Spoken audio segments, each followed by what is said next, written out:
Hola, hola, buenas tardes a todo México, buenas noches a España, es madrugada ya.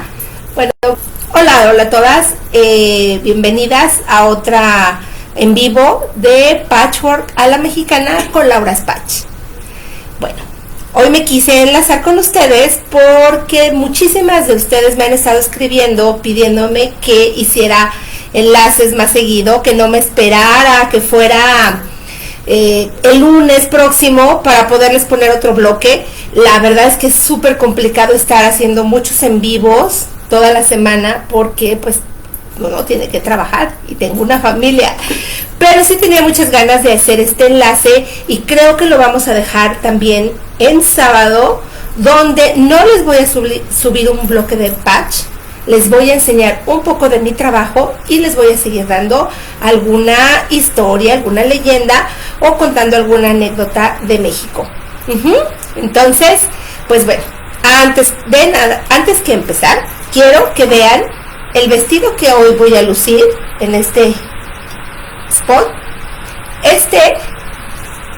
Me lo prestó mi amiga Marisela. Miren nada más el collar. Ay, lo traigo enredado con mis audífonos. Es de puros frijoles blancos y unos frijoles blancos grandes que se consumen aquí en México. Mi vestido, olvidé el nombre de la región donde... Amusgo, perdón. Mi vestido es un amusgo de la zona entre Guerrero y Oaxaca, totalmente hecho a mano. Miren, me voy a volver a acercar para que lo vean. Todo esto está unido a mano, todo está tejido y bordado. Vean nada más qué belleza. Ahorita les platico un poquito de la zona amusgo. Amusga es la zona, amusgo es el textil y de la lengua. Y esta es la falda que se usa abajo, ¿sí? Miren el trabajo, es como puro bies cosido y formando figuras sobre esta linda tela, ¿no? Esta es la falda. Yo hoy no me puse falda, la puse aquí para que luciera, porque si estoy sentada dando en vivo, pues es imposible que luzca todo el vestido de pies a cabeza. Habrá días que sí me voy a parar con muchísimo gusto para lucir los hermosos vestidos que me va prestando mi amiga. Este es un vestido largo, se llama huipil, tipo huipil, y en la zona de los amusgos, que es entre Guerrero y Oaxaca, dependiendo del bordado y de los diseños que tenga cada huipil que portan las mujeres, habla sobre su estatus social y sobre las familias de donde vienes. Es muy importante el bordado. Poco a poco en todos estos enlaces los voy a ir llevando de la mano para que conozcan un poco más del textil. El textil no es solamente ponerte una ropa cualquiera como lo hacemos ahora. Ahora no importa si te pones un jeans, ni una playera o una camiseta o lo que sea. En el textil mexicano tradicional tiene mucha connotación el color, las formas y dónde y en qué ocasiones te pones el vestido. Entonces eso es muy importante para los pueblos y para conservar sus tradiciones. Yo los voy a ir llevando de la mano con esto, pero les decía, en la zona de los amusgos entre Guerrero y Oaxaca, que es al sur de la República Mexicana, es muy importante estas figuras, ¿no? En el mío ahora son figuras geométricas, pero entre más estatus social tenga la familia, hacen formas amorfas y antropomorfas de flores o de animales. En el caso de los niveles más abajo, socialmente hablando, son figuras geométricas básicas como grecas y estos colores. ¿Ok? Bueno, lindo, ¿verdad? Gracias, Marisela, por esta gran aportación y tu préstamo. Ok, la clase de hoy, yo les puse ahí un anuncio comercial unas horas antes, para más o menos introducirlos en el tema que hablaríamos hoy. Y el que les quiero hablar hoy es sobre la comida mesoamericana. Los alimentos mesoamericanos que México aportó a todo el mundo cuando llegaron los españoles y llevaron nuestros productos no solo a España, De España se pasaron a toda Europa, pero también con el descubrimiento de las Filipinas posteriormente, de México salía un barco que iba hacia el oriente. Y entonces los productos mexicanos se fueron a Asia y a Europa. Con la traída de los esclavos de los españoles a México, se empezó a mezclar los alimentos que venían de África con estos esclavos, el consumo de estos alimentos con los alimentos de América, de México. Entonces hacen estas mezclas de alimentos europeos con asiáticos, con africanos, con los nativos americanos, hacen una verdadera explosión de sabores y un carnaval de color en la comida. Hay varias personas dedicadas específicamente al estudio de estos alimentos en Mesoamérica, son historiadores, antropólogos, muchísimos chefs ahora se han volcado al estudio de toda la alimentación mesoamericana y la importancia que tenía en aquella época y que sigue teniendo ahora. En lo que muchísimos coincidimos cuando hacemos este estudio es que hay varios alimentos que constituyen toda una plataforma para poder hablar de una gastronomía mexicana antes de la llegada de los españoles. Para que me entiendan más fácil, los egipcios tenían una alimentación única, que cuando llegan los griegos y los conocen y se mezclan, los griegos adquieren esta alimentación. Posteriormente los romanos sustraen todo este conocimiento de los egipcios y de los griegos y crean la comida romana. Pero básicamente griegos y romanos no crearon una alimentación de la nada.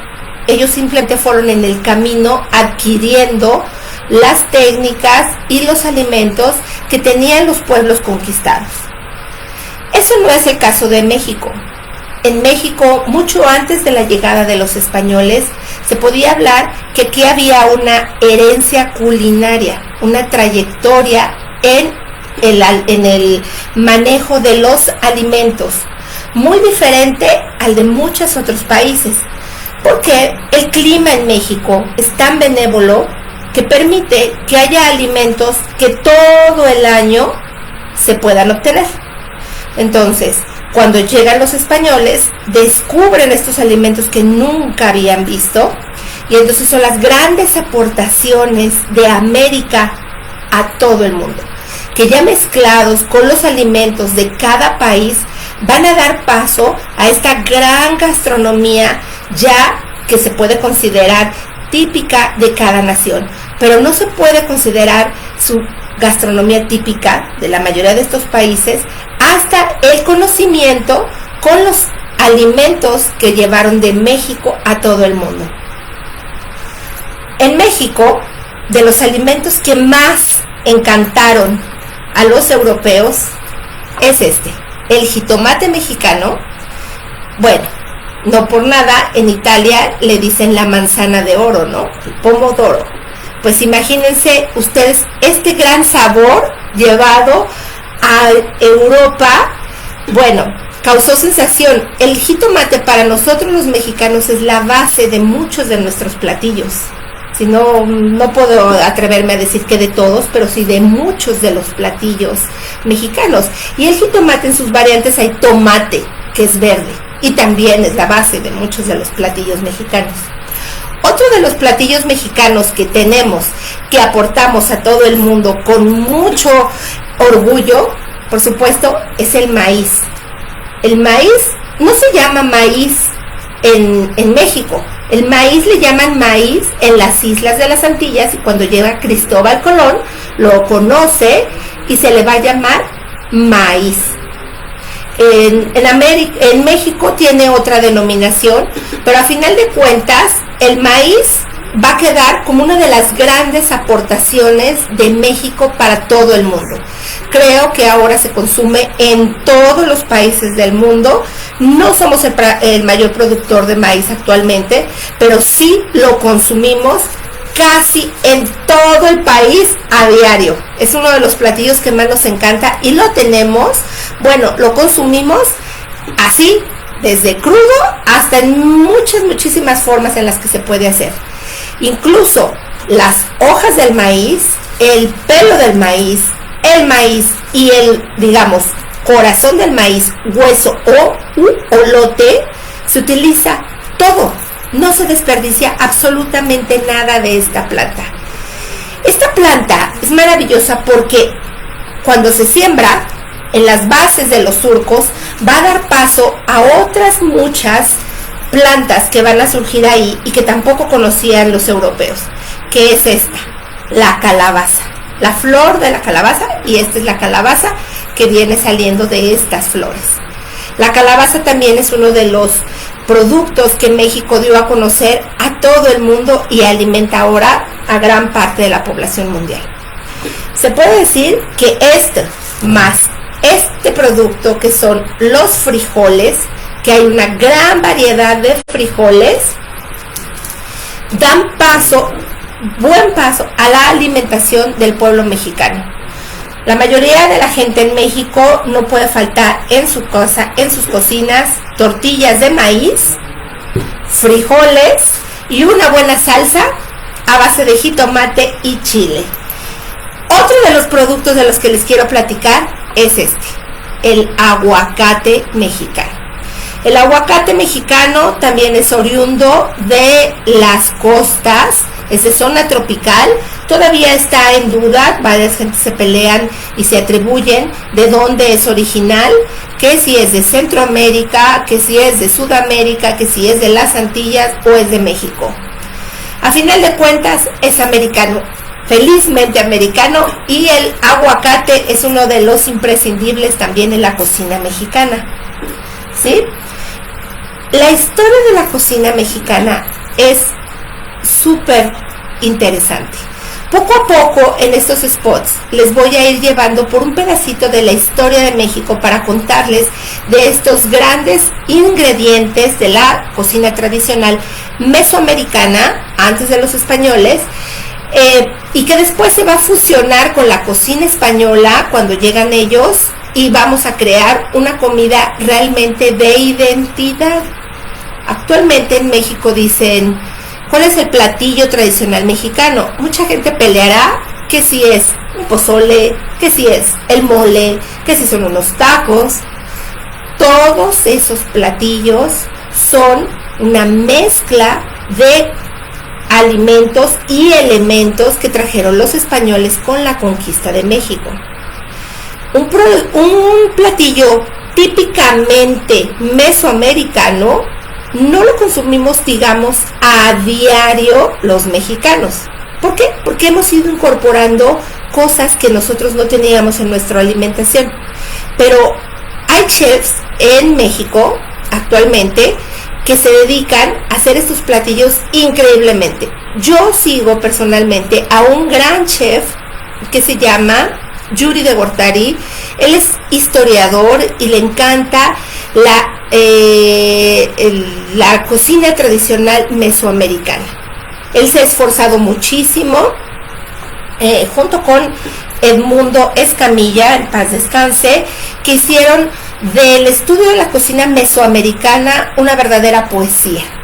Búsquenlos, ellos dos tienen varios libros, varios programas hablando sobre esta cocina tan importante de lo que es la mesoamericana para todo el mundo. Hay otra chef mexicana actualmente en Jalisco que se ha dedicado a recuperar todas las tradiciones antiguas, indígenas, y tiene un grupo increíble que se llama Las Mujeres del Maíz. Ella es Maru Toledo. Maru Toledo escribe libros, tiene programas, próximamente va a salir uno en Netflix, así como Crónicas del Taco, pero ella va a hablar sobre la cocina tradicional mezclada mesoamericana ya con la española, pero ella trata de recuperar toda la esencia de los pueblos con el maíz y estas ricas tradiciones de cómo se cocina sobre una piedra, el uso de los molcajetes, de las ollas tradicionales de barro. Yo no soy una experta en cocina tradicional mexicana, me encanta comerla, eso sí es cierto. Pero si quieren saber un poco más de cocina tradicional mexicana, síganlos a ellos. Ella es Maru Toledo y el chef es Yuri de Gortari, para que los busquen. Edmundo Escamilla es un historiador que estoy totalmente de acuerdo con él, donde dice que la cocina mexicana, los 4 elementos que es maíz, frijol, calabaza y jitomate, estos son el mayor aporte que hizo México en cuanto a nutrición y a gastronomía en el mundo. Entonces, síganos a ellos, son maravillosos. Esta es simplemente una cápsula que yo quería hablarles un poquito de la historia de la cocina mesoamericana. La próxima semana yo voy a empezar a hablar ya de temas con los que me siento realmente cómoda y feliz, que es el virreinato. Vamos a hablar de algunos temas de la cocina, cómo se fue haciendo cada vez más rica y variada en los conventos. Vamos a hablar de la cocina tradicional del pueblo, no solo de los españoles, sino la que se hacía realmente en casas como la tuya y la mía, no en los grandes palacios españoles. Pero bueno, eso será la próxima semana. El día lunes voy a hacer una clase muy, pero muy especial, no se la pueden perder, porque además voy a poner uno de los bloques que estamos haciendo en Patchwork a la mexicana.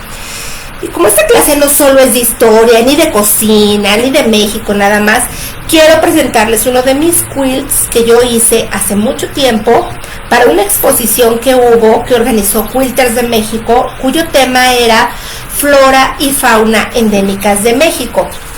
Yo para este quilt, déjenme hacer un espacio porque no quiero ocasionar algo. Con mi quilt se los voy a mostrar. Aquí lo tengo. Este quilt me tiene muy llena de orgullo porque es un quilt 100% hecho a mano. Lo bordé, lo cosí, lo acolché a mano. No tiene máquina de coser, entonces para mí es... Ay, lo estoy poniendo de cabeza, perdónenme, lo había tenido listo. Pero bueno, ya saben cómo es esto de hacer televisión y videos en vivo. Mi micrófono no me deja estirar. Aquí está, aquí se los presento. Mi quilt se llama Shanat. Shanat significa vainilla. Me voy a acercar a la cámara para que puedan ver un poco más de mis detalles. Estoy muy orgullosa de este quilt porque además fue y viajó por muchos lados, que lo trajeron Lulu y Lalo en una exposición de quilters. La flor está en relieve, tiene una técnica japonesa para hacer las flores en volumen, y ahí está mi colibrí que está totalmente bordado a mano. Ahí está por acá, ahí está, todo lo bordé a mano. Y ahorita les voy a contar qué significa y qué representa este quilt. Ahí está. ¿Ven estas cositas aquí? Ahí están. Acá. Estas cositas. Ahorita les voy a platicar qué es todo esto. Bueno. Este quilt, Shanat, que es su nombre, significa vainilla en la lengua totonaca. Los totonacas son un pueblo que vivía en la zona que actualmente ocupa el estado de Veracruz y Tabasco. Hay una leyenda maravillosa que me encanta de este pueblo, que dio paso a este quilt.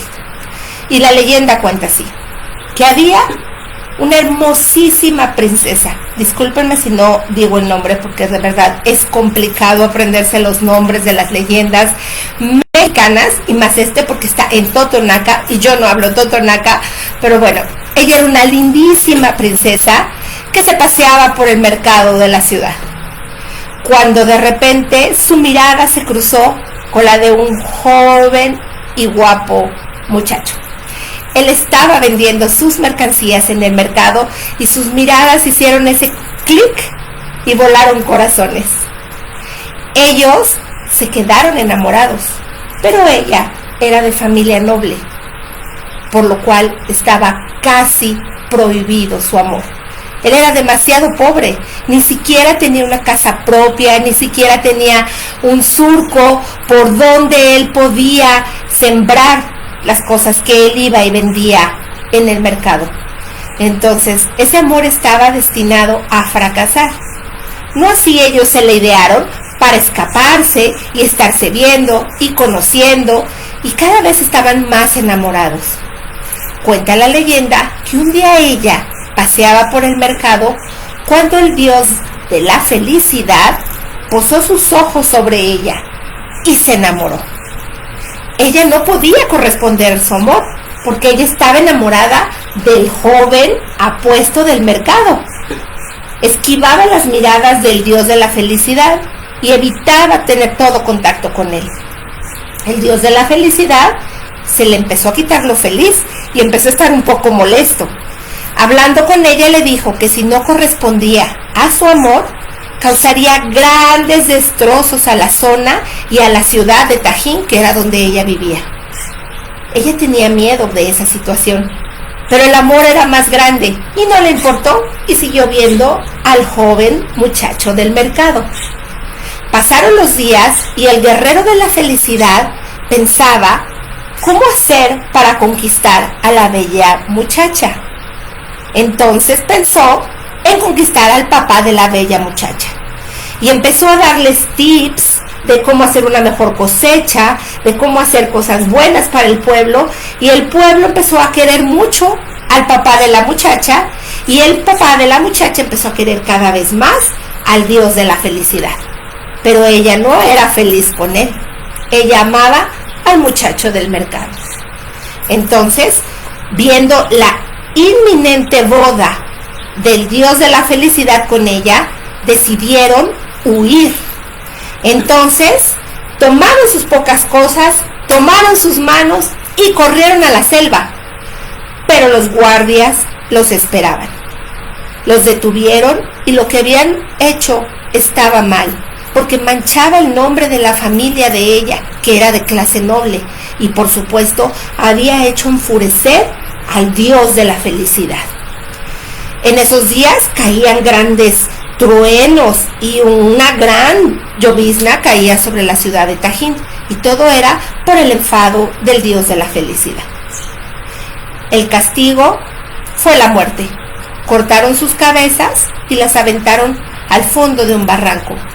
La gente del pueblo no se explicaba lo que pasaba días después, pues empezaron a secar las plantas, pero después de unos días de sequía empezaron a crecer unas hermosas plantas, un gran árbol, grande y robusto, y entre el árbol se mecía y se entrometía una linda plantita.